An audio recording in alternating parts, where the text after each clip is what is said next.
logged into it once, it will already know the route it takes to then log into it again. So if we go log in. Okay, fairly basic interface. So first thing we do, request status.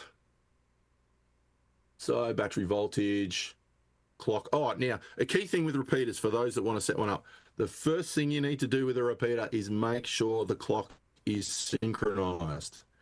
So you log into it, and I'll show you later with the settings, but yeah, it won't be happy if the clock isn't synchronized.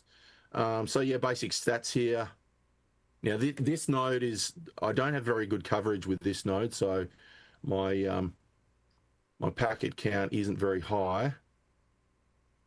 This particular node I'm actually using as a packet sniffer that then gets fed into an analyzer, and then it also feeds into the map.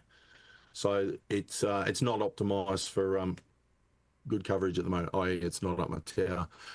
So then we can go into settings. You know, you can set your name, owner info. So in here I could send a flood advert. So that's the first thing you want to do once you've synchronized the clock, and that basically tells any repeaters and anyone on the network, hey, I'm here, and then they save it as a contact. Key thing here, so each repeater, it does advert periodically. A local zero hop advert. So a zero hop is just for anyone that's within RF range.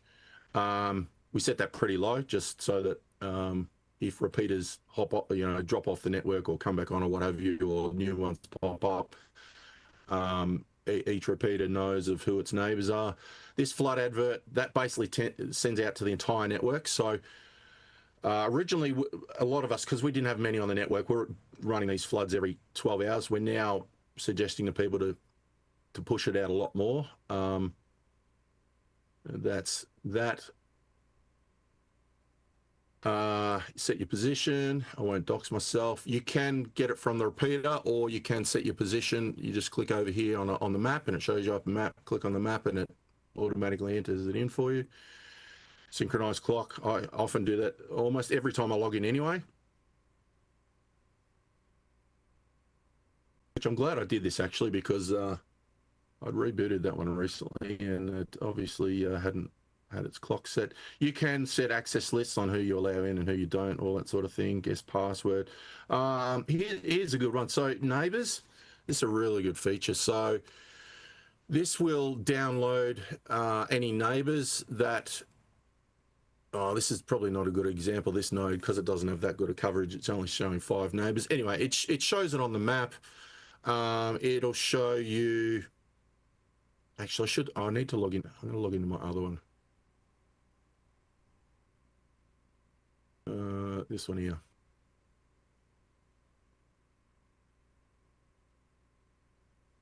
Oh. Yeah.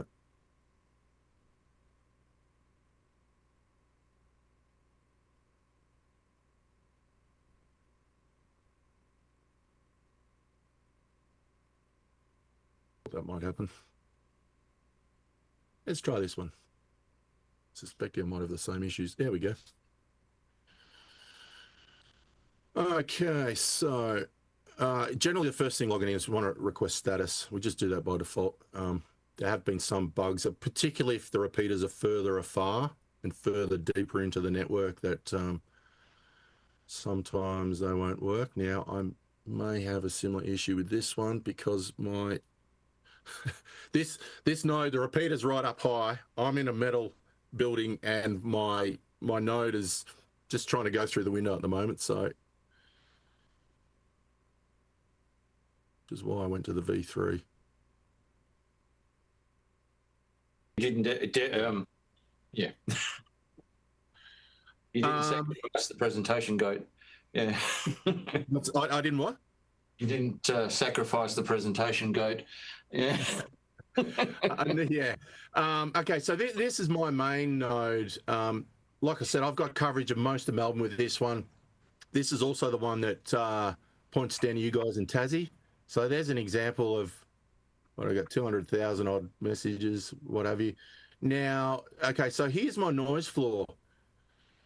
So I'm actually contemplating putting a filter on this one. In fact, what I am probably going to do once I've built up one of these DIY ones that's got one of these really sweet modules on it that's got the built-in filter, I'm probably going to replace this node and put that up there. Anything below 100 is like, probably want to look at a filter. Anything sort of neg 95 is like, yeah, you're going to want a filter. But generally, sites are getting sort of neg 120, neg 115, neg 120 kind of noise floor. So that's pretty good. Here's a good example here. So last RSSI was neg 45, which is pretty lousy, but signal noise ratio was 12 dB, which could have been me trying to log into it. Yeah, so where was I? Back here, neighbours.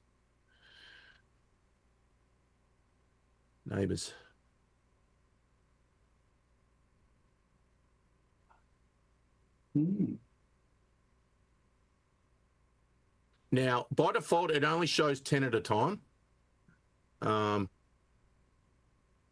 So you can do a sort up here, a sort, newest, oldest, oldest, newest, strongest to weakest, weakest to strongest. Personally, I would like to see a feature that where I can see them all in one. I think the reason they've done that is that it's downloading this information via the mesh. So it's to try and sort of minimize bandwidth. And I've noticed when using the desktop app, the map is a bit slow to load. Anyway, it shows you sort of where they are on the map.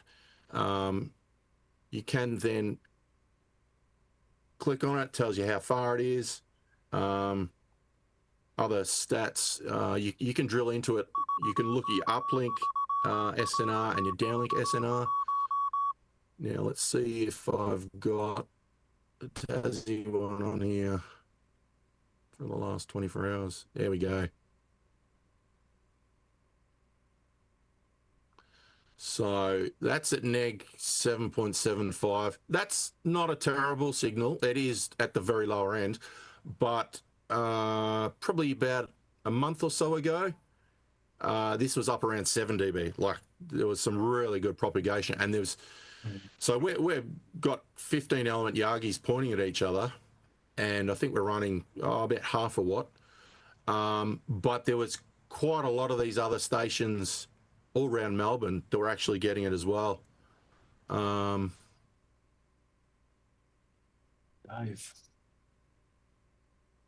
Vertical or horizontal? Vertical?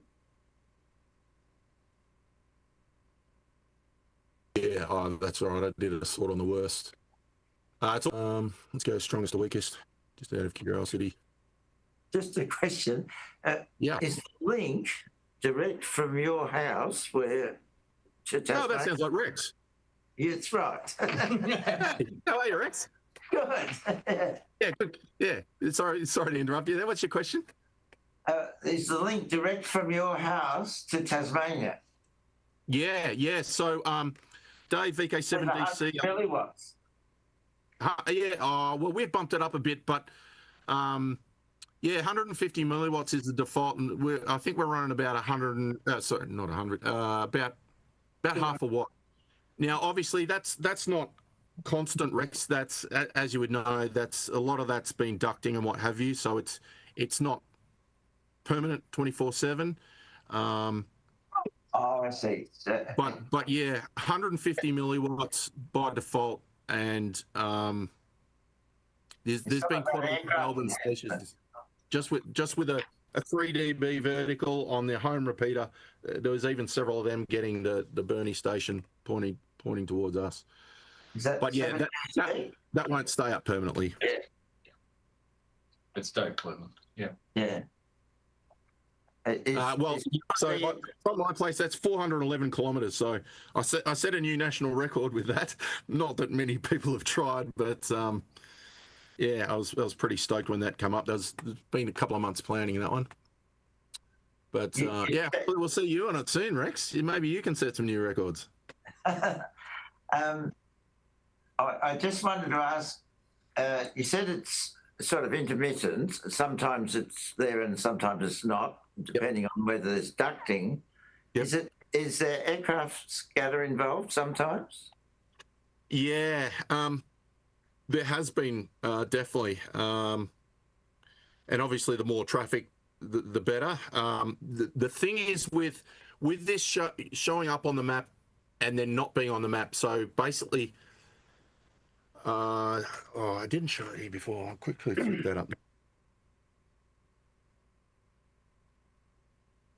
Yeah, so some of the Tassie guys have reported that they have been. No, that's not it. Where did I put it?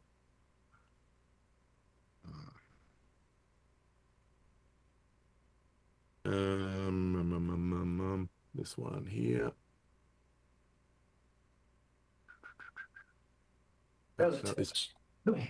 He's got way too many open. Must be using some memory. I got 64 gigs. She'll be fine. That's small for an 88. Yeah. So this map, I love this map because it's quite hypnotizing. In fact, one of the guys apparently has permanently put this map up on a big screen. Not because it's beyond a static map. So these orange bits, that's a heat map. So that's basically, these will dim out once they've not repeated or not sent a message in a while. So all these dark, the ones that don't have the glow, they haven't repeated for a while, but all of these ones have recently sent a message. And you can actually see the traffic going live. So Yeah, that's impressive. that green is an advert. So that's a flood advert. So obviously one of the repeaters has got to its set time and it has to say, yep, here I am, and flood it out to the network. If you see any of the green ones, the blue ones, that'll be people sending direct messages. So this is quite hypnotizing. Now, the reason a lot of these orange at the moment is because there was a flood and it's gone out to a lot of places, a flood advert. But over time, these will drop out. But there's a couple of these nodes that are very active. They're in good spots. So very hypnotizing to watch that.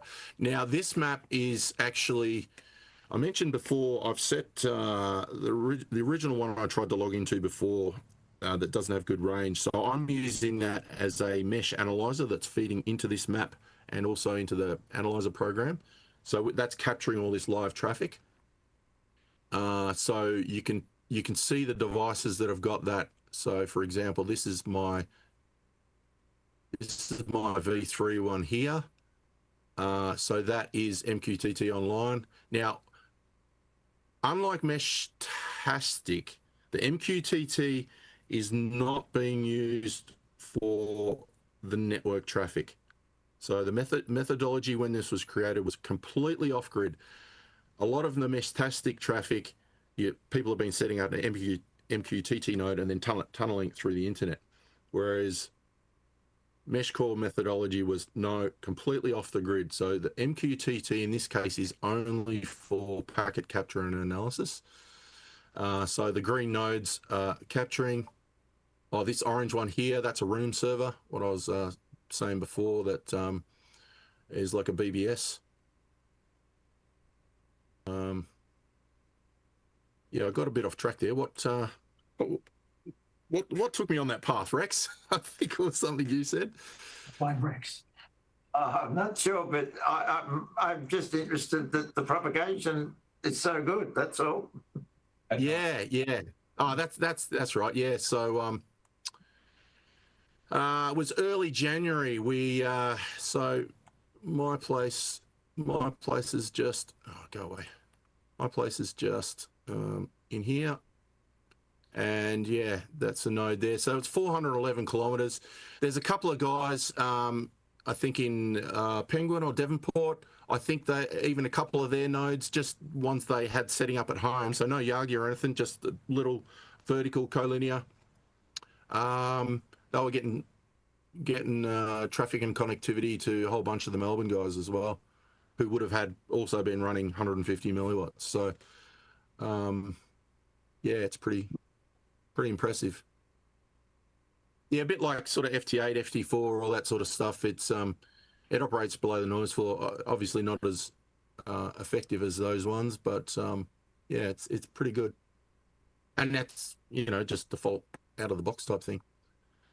And yeah, with there are 2-watt modules as well. I don't know any. Oh, 32, isn't it? No, 900. Oh, 900. Yes. Yeah, so that's the 900 ones. You can buy 433 meg versions, 1 watt, 2 watt. Again, it just depends which one you buy. So, yeah, that'd be something worthwhile playing around with. Is you could build up one of these, or buy or build up one of these, and this module here, instead of being the 9115 megahertz, you'd get the 433 megahertz, and off you go. There's a 1 watt version and a 2 watt version, and yeah. If you're in the ISM band at 900 megs, are there power limitations? Yeah, there are. So EIRP's 1 watt. There are other restrictions depending on the area, you know, sort of quiet zone areas and that sort of thing. But 1 watt EIRP is the limit. But the vast majority of people, they're just going with the default 22 dBm. Yeah, by default, most of these, like almost all of these, are by default 22 dBm or 23 dBm. Any final questions for Heath? Oh, Real world application. I can keep talking. I've got more to show. Or is it? What practical applications, apart from being able to talk to each other? Yeah. What practical applications does Meshtastic or MeshCore have? Yeah, that's a good question. So a lot of the guys have been using them for hooking up sensors, various sensors and that sort of thing. Telemetry, you can send telemetry over it. There is, I was going to get to that, but we can talk about that now. So on Meshtastic, and I think we're looking at trying to get the integration, there's a thing called ATAC, which is the Android Team Awareness Kit. There's 2 that are already working on MeshCore, which is SAR, which is Search and Rescue, and Team, TEAM, I can't remember what they stand for, Teams Emergency something. So with that, that's each one of those, they're their own platform. And particularly with ATAC, it was originally developed by the military and is still used by the military. It's also used by governments. So you can send voice messages, you can send images, you can send location coordinates, you have the mapping on there, all that sort of thing. At this point, there's not many, other than, so we've got the SAR and the team that are working on MeshCore. There is another one which just came out literally in the last few days. It's actually a ham that's developed it and is really cool. I think it's $20 or $30 to buy, but it integrates with everything. You can integrate it with APRS, Meshtastic, MeshCore, Reticulum. It's really impressive. I haven't used it yet, but yeah, he released a video on YouTube just in the last week. So I'm pretty excited about that. But generally, it's just messaging. That's what most people are using it for. The reason I got involved so much is, and there's a key thing which I want to push with getting hands into it, that a lot of people are like, oh, you know, we got ham radio. You know, if the grid goes down, why do we care? You know, we've got our radios. But it's like, okay, well, how many of your family and friends can you communicate with your ham radio? Unless they've got a license, none of them. Mm-hmm. So that's where this comes into play. If grid goes down, you can send messages, you can send them your location, you can stay in, yeah. And that's what a lot of people have been getting interested in it for, because they're like, oh yeah, off grid, cool. And I live completely off grid here. But a lot of people have been getting into it, particularly myself, from the techie side. Like it's really sort of it's been quite addictive for me. I've really got into it. I want to get a bit more into the. Sorry, is there any other questions around that?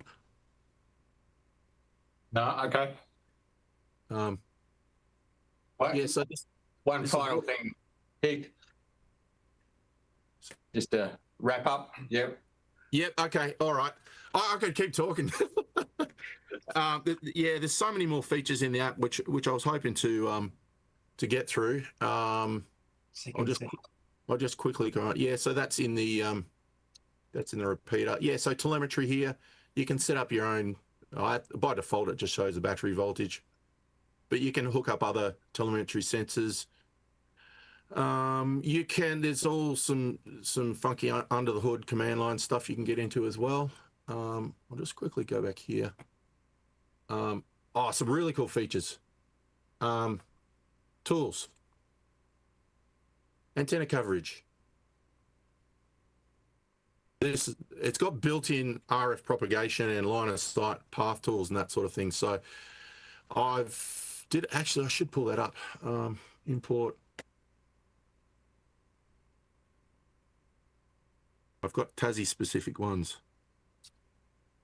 I was trying to get you guys down south there.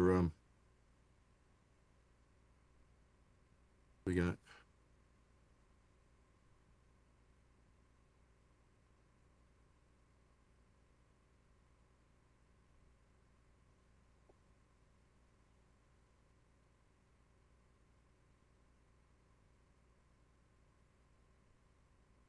Okay, so there's built-in propagation tools, and looking at the path and all that. I'll turn all these off because they.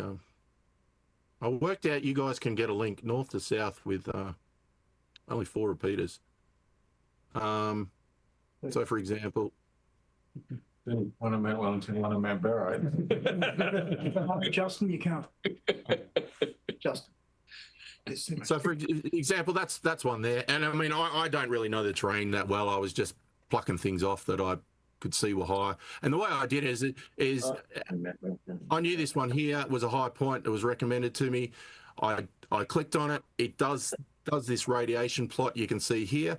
And then I'm like, right, okay, that goes, all right, there's coverage over here. I zoomed in. And again, I was looking at terrain maps and that at the same time. And it's like, oh, okay, there's a mountain over here. And then I put one there. And it's like, so if we turn that one off and then D on, what's D? Mount Barrow. Oh, wow. It's impressive. It's got good coverage. That's awesome. Oh, there's a TV channel there. Yeah. And this is 150 milliwatts, guys. And one thing we've noticed with the repeaters, natural inclination is like, yeah, I want a high gain. Yeah, 5, let's go 8 dB. No, 3 dB. That's it. You want a low gain antenna. With the terrain going up and down, we've had a lot of people think, yeah, higher gain, put them on the repeaters, and the repeaters are working shit. And so by default, 3 dB gain. They're a short little 26 centimeter antenna, and that they will serve you better. Okay, so D, that was down here, and then I worked out I. What's I?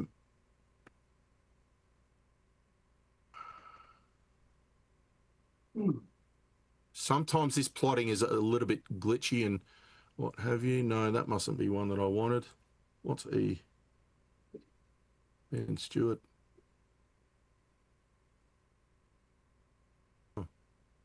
Oh no, that's G. Sorry, I clicked on the wrong one.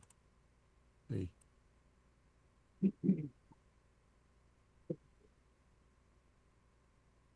Yeah, so that one there, get down to you guys. Another one here at I or G, D will cover over here, and even H will cover over to these ones as well.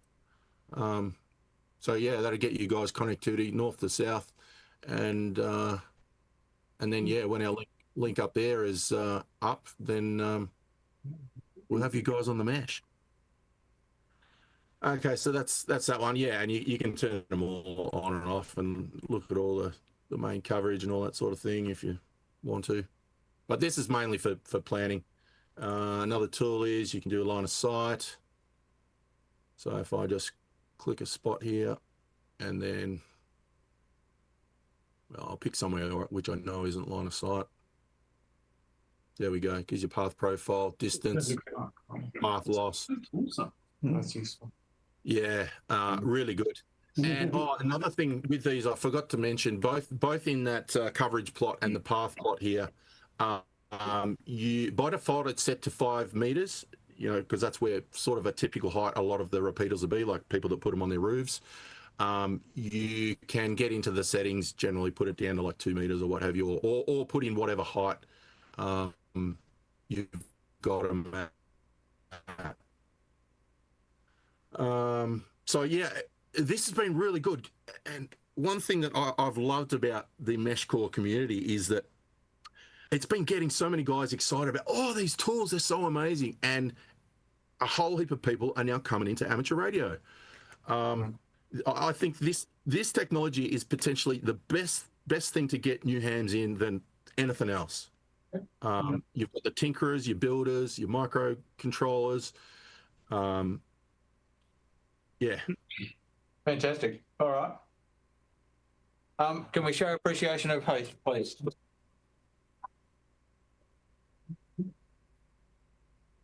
Fantastic.